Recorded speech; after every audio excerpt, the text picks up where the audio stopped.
কক্সবাজার সমুদ্র সৈকত থেকে উড়োজাহাজ লক্ষ্য করে এক তরুণের বল ছুঁড়ে মারার একটি ভিডিও সামাজিক যোগাযোগ মাধ্যমে ছড়িয়ে পড়েছে। গতকাল শনিবার সকাল থেকে ফেসবুক সহ নানা সামাজিক যোগাযোগ মাধ্যমে ভিডিওটি ছড়িয়ে পড়ে। ওই ভিডিওতে 14 সেকেন্ডে দেখা যায় সমুদ্র সৈকত থেকে ফুটবলটি পা দিয়ে উড়োজাহাজের দিকে ছুঁড়ে মারেন ওই তরুণ। ভিডিও দেখে মনে হচ্ছিল বলটি উড়োজাহাজের অবস্থান থেকে আরও উপরে ওঠার পর নিচে পড়ে গেছে।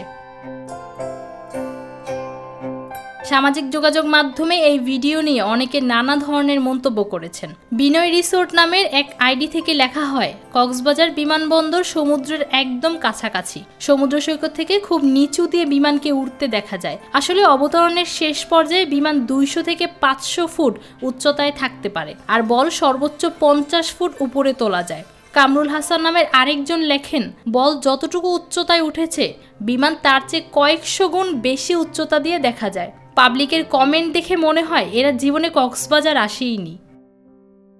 ফৌজিয়া আক্তার, নিরপেক্ষ নিউজ ডেস্ক।